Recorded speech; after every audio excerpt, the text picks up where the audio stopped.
ये कहानी है बिहार में बसे कमलपुर गांव की। श्रद्धा और संस्कृति से भरपूर इस गांव में मांसाहार खाने पर सख्त मनाही थी। दरअसल 2 साल पहले इस गांव में बड़ा हादसा हुआ था। गांव में रहने वाला किशन, उसका अपना खाने का ठेला था, जहां के ऑमलेट खाकर अचानक 50 से ज्यादा लोग बीमार पड़ गए। उनकी हालत इतनी खराब थी कि 6-7 महीने तक उन पर इलाज चलता रहा। लेकिन भगवान की कृपा से बाद में सब ठीक हो गया और बस तब से कमलपुर गांव में अंडे ही नहीं, मांसाहार पर पूरी तरह पाबंदी लगा दी गई। छी छी छी, इस दुनिया में क्या चल रहा है? अब क्या बताऊं क्या हुआ। अभी मोबाइल पर एक रेसिपी देखी, चिकन कबाब। अरे चिकन कबाब, ये भी कोई खाने वाली चीज होती है क्या? देखने से ही पूरा मन खराब हो गया। क्या हुआ जी? आप क्यों अपना गुस्सा उस पर निकाल रहे हैं? चलिए एक काम कीजिए, मोबाइल मुझे दीजिए, मैं रख देती हूँ। तो कुछ ऐसी थी कमलपुर गांव के लोगों की आदतें। लेकिन कहते हैं ना, परिवर्तन ही जीवन का एकमात्र स्थायी नियम है। तो अब कमलपुर की बदलने की घड़ी आ चुकी थी और इनकी शुरुआत हुई गांव में आए एक नए सदस्य से, जो कि एक वैज्ञानिक था।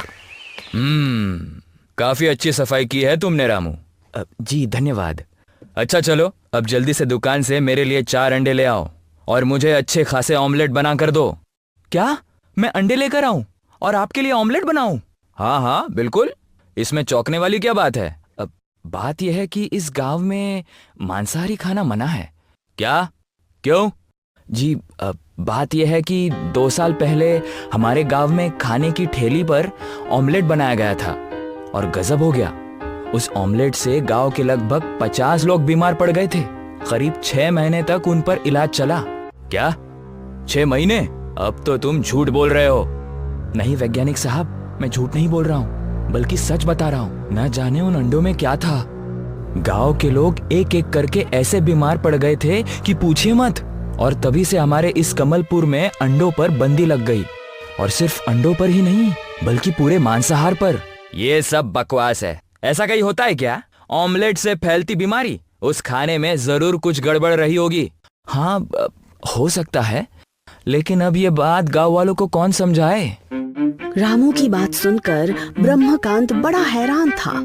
वो न जाने गांव की कितनी दुकानों पर जाकर देख चुका था, लेकिन उसे ना अंडे मिले ना चिकन, कुछ भी नहीं। और बेचारे ब्रह्मकांत का ऑमलेट खाने का सपना ही रह गया।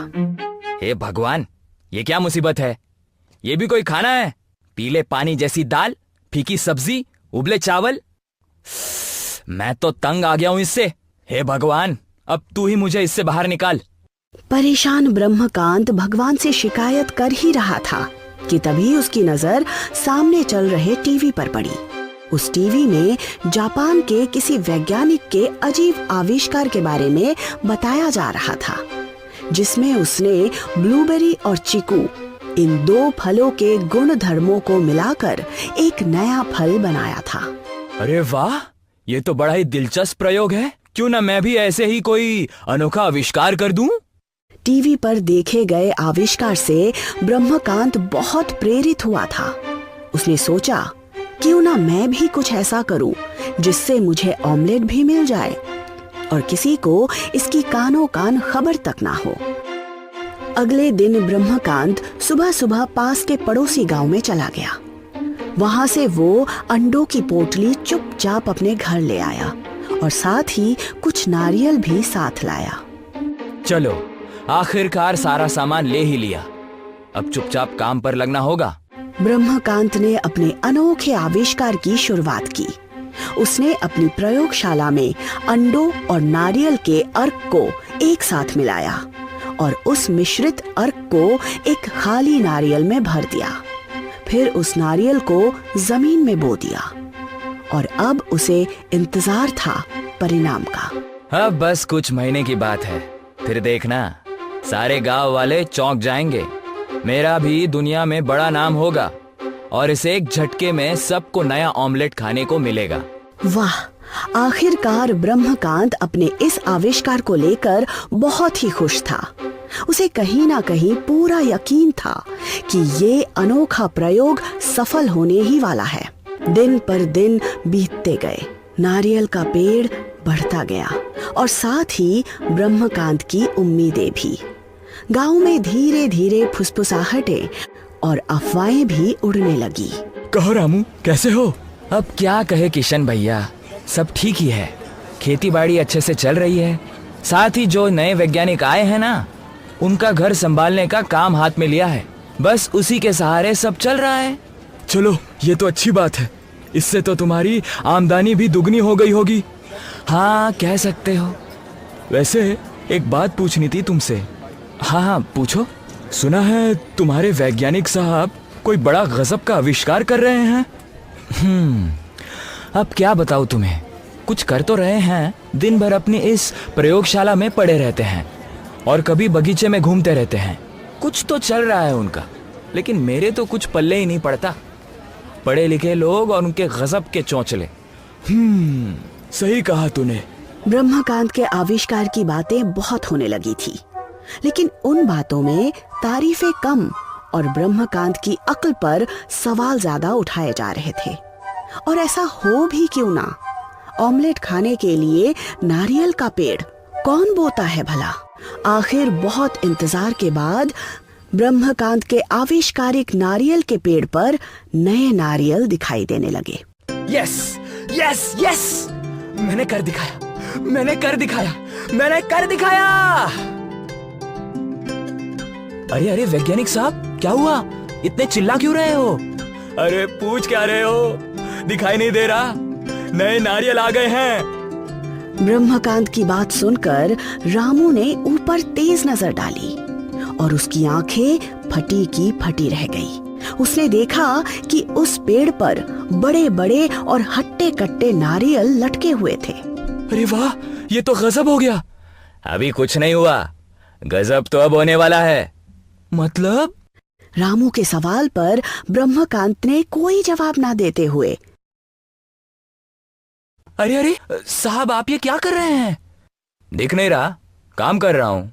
तेरे लिए स्पेशल आविष्कारक नारियल का ऑमलेट बना रहा हूँ, वो भी थोड़ा अलग ढंग से। क्या? ऑमलेट यानी अंडा?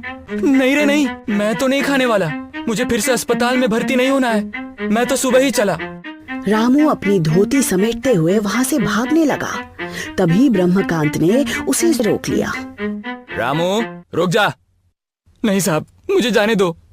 देख, मैं कह रहा हूं ना, रुक जा, वरना तुझे काम से निकाल दूंगा और किसी और को रख लूंगा, वो भी दुगने पैसे देकर, समझा? क्या? दुगने पैसे? फिर ठीक है।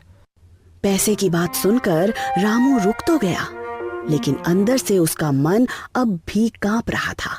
उसने देखा कि ब्रह्मकांत ने उस नारियल को तोड़ा और उसे अंडे की तरह फेंटना शुरू किया, जिससे सफेद अर्क निकला, वो भी ढेर सारा। अरे वाह, देखने में तो ठीक ही लग रहा है। अरे तुम खा के तो देखो, खाने में भी लाजवाब होगा। नारियल के अर्क में ब्रह्मकांत ने हल्दी, नमक, मसाले, मिर्च के साथ कुछ फल भी मिलाए, जैसे कि आम के टुकड़े, चीकू, अंगूर, टूटी फ्रूटी वगैरह। फिर उस मिश्रण को बड़े और चौड़े तवे पर तेल डालकर सेकना शुरू किया। उसे देखकर ब्रह्मकांत और रामू दोनों चौंक गए। अरे, ये तो सोचा था उससे भी बड़ा है। नारियल, मिर्च, मसाले और फलों के मिश्रण से बना ये आविष्कारिक ऑमलेट तवे पर फैल गया और आम ऑमलेट से काफी भरा हुआ और फुला हुआ था। वाह, आखिर बन ही गया। चलो रामू, अब इसे मिलकर खत्म करते हैं। ब्रह्मकांत की बात सुनकर रामू ने डर डर के एक निवाला लिया और वो मंत्रमुग्ध हो गया। उसे वो ऑमलेट बड़ा ही चटपटा और मसालेदार लगा। साथ ही फलों का स्वाद उसमें एक अलग ही मिठास भर रहा था। उसे खुशी हुई कि ये ऑमलेट बाकी ऑमलेट जैसा नहीं निकला। उसे इससे कुछ नहीं हुआ। वाह वाह, क्या बात है साहब, ये तो बड़ा ही गजब ऑमलेट है। मुझे कुछ नहीं हुआ, कुछ भी नहीं हुआ। देखा, मैंने कहा था ना कि कुछ नहीं होगा। तुम तो खामोखा डर गए। अब चलो जल्दी से मेरे इस फ्रूटी ऑमलेट को खत्म करो। क्या बात है, फ्रूटी ऑमलेट, ये तो सही है। ब्रह्मकांत की बातों से रामू खुश हो गया और साथ ही ब्रह्मकांत के इस सफल आविष्कार की चर्चा चारों ओर फैल गया। कमलपुर गांव में फिर से ऑमलेट और चिकन बनने लगे और इस नए प्रयोग के लिए ब्रह्मकांत का सम्मान किया गया।